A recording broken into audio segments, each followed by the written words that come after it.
আমি এই মুহূৰ্তত দিবলৈ ওলাইছোঁ এটা অতি গুৰুত্বপূৰ্ণ খবৰ। ঢিঙৰ ৮ গাঁও চাপৰিত ভয়ংকৰ পৰিস্থিতিৰ সৃষ্টিৰ আগজাননী পোৱা গৈছে।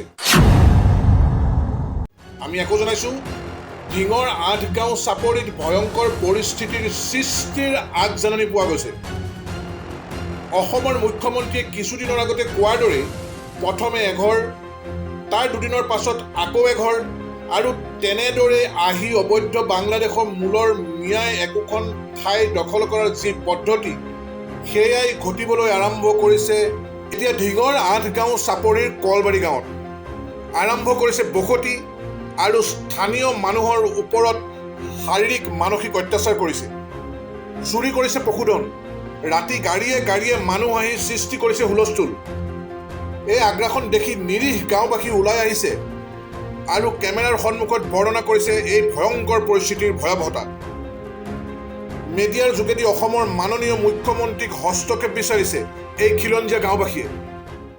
আমাৰ ৮ গাঁও চাপৰি কলবাৰী, আমি ইয়াত প্ৰায় ১৮ ঘৰমান মানুহ আছোঁ।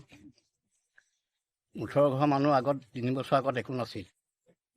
যেতিয়াই মুছলিম ৩ ঘৰ, ফাৰ্ষ্টতে এঘৰ আছিল, তাৰপৰা আৰু ২ ঘৰ বাঢ়িল। ৩ ঘৰ বহাৰ পিছত আমি পথাৰত এডাল ঘাঁহ কাটিব নোৱাৰোঁ। ঘাঁহ কাটিলে সিহঁতি খেদি দিয়ে আৰু আমি সিহঁতক যদি কওঁ ধমকি দিওঁ, আমাক ধমকি দিয়ে। গতিকে আমি সুৰক্ষাৰ কাৰণে গৰু অলপতে ৩ দিন, প্ৰায় ২ মাহমান আছে, এটা ছাগলী লৈ গ'ল এই মূৰৰ মানুহ ঘৰৰ পৰা। গতিকে আমি ইমান অত্যাচাৰত আমি অসমীয়া মানুহ হয়, আমি কেনেকৈ সুৰক্ষা কৰি থাকিব লাগে আমি সেইটোহে জানো। আজি ৬০-৭০ বছৰ এই অঞ্চলত শান্তিৰে বসবাস কৰি আছিল এই গাঁওবাসী, আৰু আজি হঠাৎ শংকাত ভুগিছে। সময় থাকোঁতে সেই অঞ্চলক মিয়াৰ দখলৰ পৰা মুক্ত কৰিবলৈ চৰকাৰক আহ্বান জনাইছে শংকিত জনতাই। কিহৰ কাৰণে হৈছে এতিয়া এতিয়া দেশত যিমানখিনি এতিয়া আপোনাৰ অত্যাচাৰ হৈ আছে, আমাৰ ইয়াতো অত্যাচাৰ হ'বলগীয়া হৈছে। গতিকে সেইকাৰণে আমি সুৰক্ষা লাগে, সুৰক্ষা বিচাৰিছোঁ। গতিকে আমাৰ যাতে আমি নিৰাপদে থাকিব পাৰোঁ। আপোনালোকৰ গাঁওখনৰ নামটো? ৮ গাঁও চাপৰি কলবাৰী। ইয়াত কিমান ঘৰ? ইয়াত আমাৰ ১৮ ঘৰমান মানুহ আছে। ৰাতি সন্ধিয়া হ'লে যি গাড়ী, মিয়া হুলস্থুল গাড়ী, মানুহ থাকিব নোৱাৰে। গতিকে মোৰ সদিশে মানুহ কিঘৰক উঠাব লাগে ইয়াৰ পৰা, তেতিয়াহে আমাৰ শান্তি হ'ব। আমাৰ আগত আজি মই ২০ বছৰ, আজি ৬০ বছৰ হ'ল এইখন ইয়াতে বুঢ়া হ'লহি, এনেকুৱা পৰিৱেশ নাই। কিন্তু কালি এইটো ডাঙৰ পৰিৱেশ হৈ গৈছে। মুখ্যমন্ত্ৰী কি ক'ব?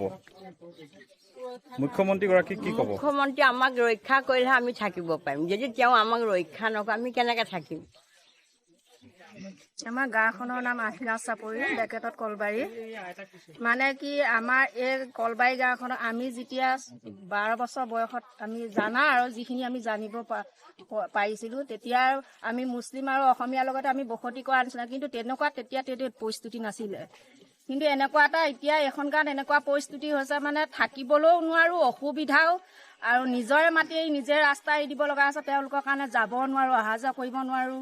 মানে বহুত দুখৰ বিষয় এইখিনি। মানে আমাৰে মাটি আমিয়ে ৰাস্তা এৰি দিব লাগে যাবলৈ।